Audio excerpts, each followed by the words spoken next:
everyone. Welcome to another edition of Get to Know Gives Back. I'm your host, Quinn Pettifer, Manager Brand Initiatives for the Gazette, which in my role means that I have the honor of getting to work with our nonprofit community through our program, The Gazette Gives Back, which is sponsored by our presenting sponsor, Collins Community Credit Union. They support this podcast series as well as all the programming that we do throughout the year. Very grateful for them. But even more grateful and honored to get to chat with our nonprofit community to just take a deeper dive and understand the amazing work that goes on, things that we cover, but also a lot behind the scenes. And today I'm getting a chance to chat with my friend Christine Hayes with Shelter House. Hey, Christine, how's it going? It's all right, Quinn. How are you? Good. I feel like it's a very loaded question when I start with how's it going these days, especially depending on where you are in the nonprofit space. Absolutely. Yeah, it's grueling. I mean, the honest answer is that it's grueling. And, we put our heads down every day and just do the work and wait for what the next day has to offer. Absolutely. Well, and you are always on the go, always on the run when it comes to the services. I know we've covered Shelter House quite a bit over the years.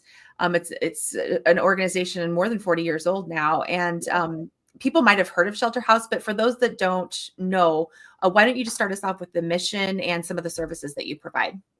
Absolutely. So our mission is through shelter and housing, advocacy, and supportive services. Our mission is to prevent and end homelessness in our community.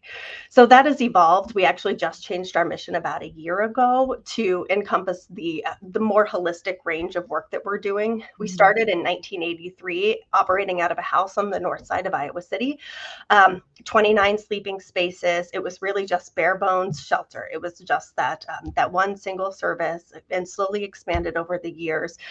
Since that time, though, we've been the only shelter that serves anyone experiencing homelessness in the community. So there are some shelters that are specific to certain populations, but we serve everyone, regardless of immigration status, regardless of whether they have experienced domestic violence or they're a veteran, whether they're new to the community or longstanding members of the community. But we're here really for anyone who has that deep need. And really the way the work has expanded over the years is that, as the community changes and as the problems in the world change, we pivot because, homelessness looks different than it did 40 years ago. So we ultimately kind of break things into three different approaches. We do prevention work to keep people in their homes and to keep people in their apartments when they're at risk of eviction. We obviously do the sheltering work for people, that is, while they're in an acute crisis, when they have nowhere else to go, they come here, spend a few nights, spend a lot of nights. It depends on the circumstance, really, and the individual and why they're experiencing homelessness.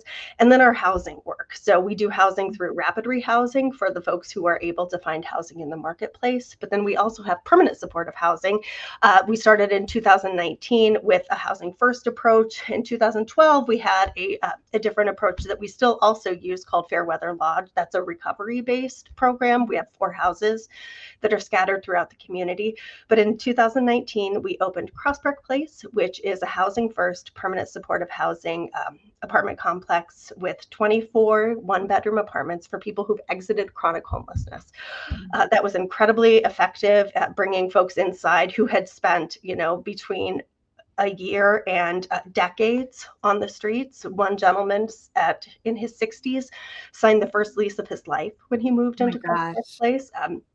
And then, it was so effective and the need continues. So we opened a second building, this one with 36 apartments in 2022. It's the building that I'm in right now. It's 501. We put all of our energy into solutions, not into naming our buildings, because we're at 501 Southgate Avenue. So and Cross Park Place is on Cross Park Avenue. But, it makes it easy to find. And again, for folks who have exited chronic homelessness, there are 36 people who were sleeping outside for an extended period of time and then have come inside where they have a place to stay.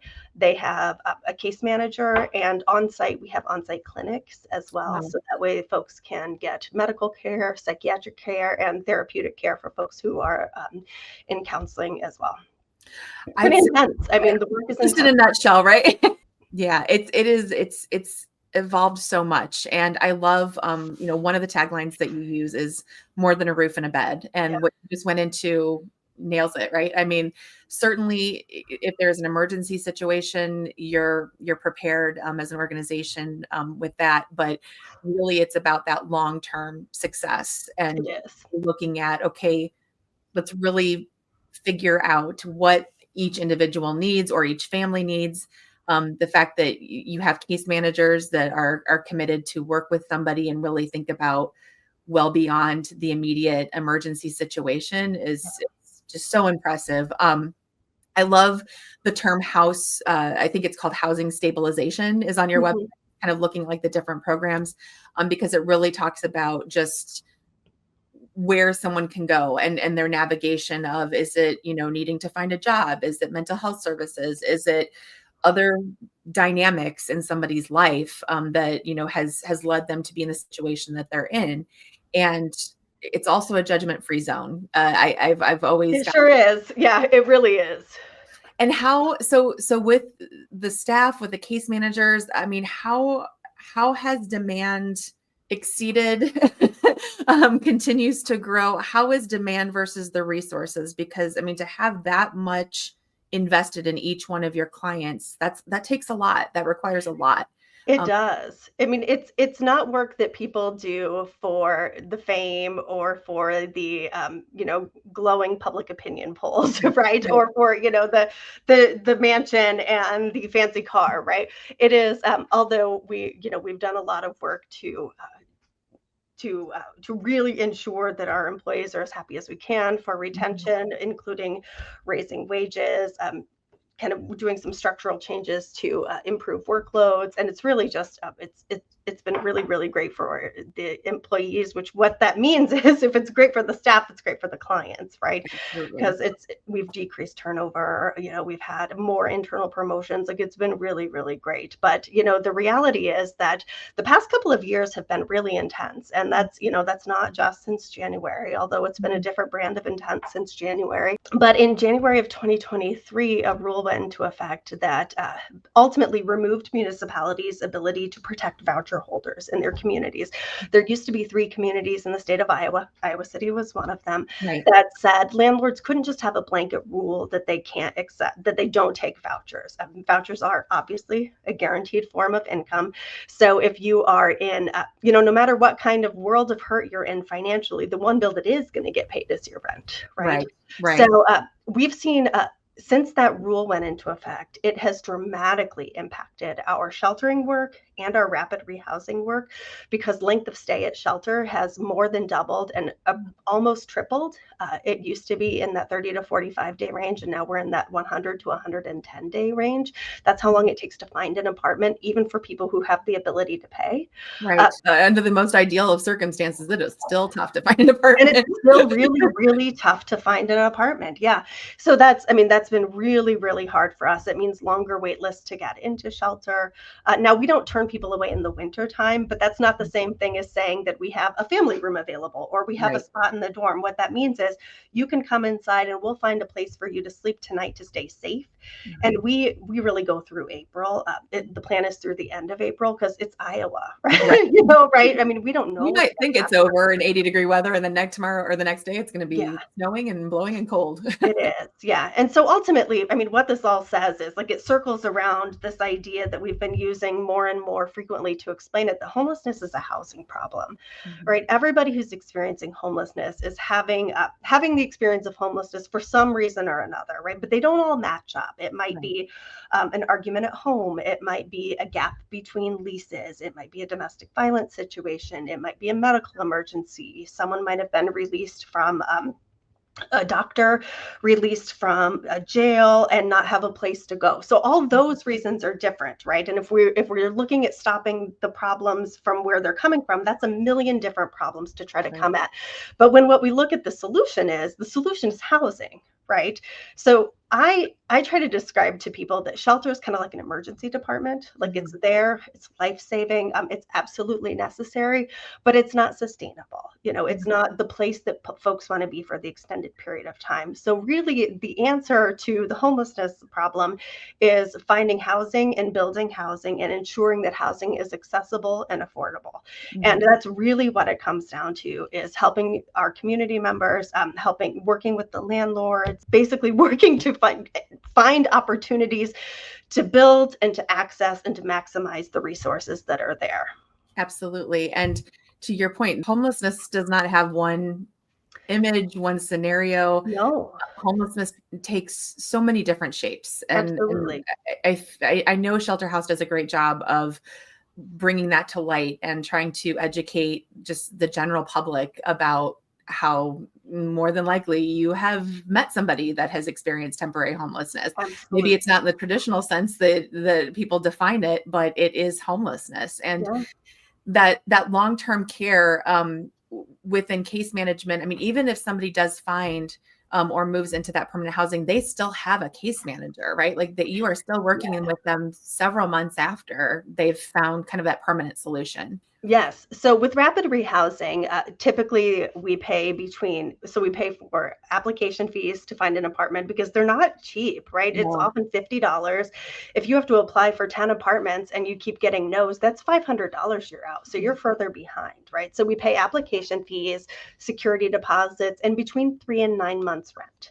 So they have access to the case manager that whole time. And then also, typically for about a year afterwards, our case managers are checking in, because what we know from the research and from our experience in the community is that housing with wraparound services, with those supports of a case manager who help them find, whatever it is that individual or that family needs, that's what ultimately is the solution to homelessness. Absolutely. And wraparound services, I think that's going to be the buzzword or the buzz term throughout the year. Across every sector of human and social services, it's not just that one issue. It's really, what are all the pieces, all the resources that are required for that person to be their most successful self? Christine, I know Shelter House has a lot of different opportunities to have the community engage, support, express their support. What are some of your signature events that people can look for throughout the year to help out?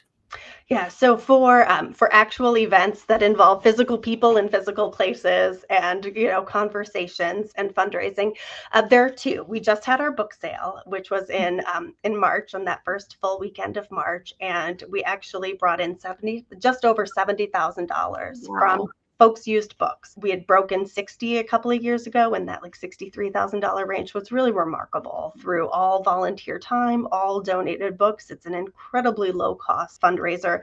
So that's one. So if you are thinking, oh, you're so sorry you missed it, or you had a lot of books, we start accepting donations in February. So hold on to them. This year we had, again, in that about 40,000 books. Oh my there. gosh. Wow. So it's really terrific. And we have a wonderful relationship with our community. At the end of the book sale, we let any nonprofit, school, faith community, anyone come and take books, however many books they want that are left over, for free. Then we work with the Iowa City Public Library and the City of Coralville's Recycling Center to get large, they're called Gaylords. They're these huge boxes full of books. This is the first year we've taken them to a place called Thrift Books. We took, I think it was 12,000 pounds, so 6 tons of books to Thrift Books to be sold and to be sold through that online site, and that raises revenue for some programs in collaboration with the Iowa City Public Library. And then if they're junk, they get garbage, but if they're like moldy or something, but obviously nobody, I have the best of intentions. Yeah. Right now, so obviously, I'm not going to, pardon me while I, no, Yeah, so that's one of them. And then Barbecue Bash is in September. So we have that every year in the fall. We work with Pop's Barbecue. We have musicians. It's really just It's a basically big a real party. tea It's party. and It's really fun. delicious. It is. And then, in terms of engagement, it's really, we recommend that folks who want to know what's going on are following us on social media. Mhm. That's where we share about events. We share any really, really urgent news that's happening from a policy perspective that we want people to know about. We share education, especially around certain times of the year, like Hunger and Homelessness Awareness Week. And we have a newsletter as well. So the newsletter is where we put out just a lot of details, especially right now as there's legislation that's happening at the state and the national level. There's discussions of will they or won't they pull federal funding. Facts are really important right now. It's really easy to get wrapped into this like hurricane of hyperbole. Our work is intense enough that it doesn't need to be hyperbolic, right? Like the facts speak for themselves. So going straight to the source, asking questions, getting that really grounded information about how we are and aren't impacted by things. Really just website, social media, newsletter is really how we best are able to reach people. Absolutely. Media literacy is something that's it continues to be one of our highest priorities. And having sources and having partners like Shelter House really does help in terms of being able to kind of unpack the facts and educate on how some of these things are impacting everyone at a local level. But Christine, as we wrap up, I know shelterhouseiowa.org is the website. So if people want to learn a little bit more about the resources, how to get involved, volunteering, I know it's a little bit of a unique situation to volunteer, but there are opportunities to volunteer. Is that right? There are, and they run the gamut, right? From organizing donations to doing spring cleanups to helping at events. Shooting an email to volunteer@shelterhouseiowa.org. You can do the volunteer orientation and learn about the opportunities there. Excellent. Again, that website, shelterhouseiowa.org. Christine, please send our just appreciation and just sincere thank you for all you're doing as an organization. I know it's been an intense couple of years. It's been an intense few months, but your team just continues to grow and thrive and make a truly positive impact on so many people. So thank you. And we really appreciate you being part of Gazette Gives Back this year. Oh, we're so grateful for you. Thank you. Absolutely. Thanks, Christine. And thank you to our viewers to tuning in to another edition of Get to Know Gives Back. Again, big shout out to our presenting sponsor, Collins Community Credit Union, for supporting this podcast and our programs throughout the year. I'm Quinn Pettifer. We'll see you next time.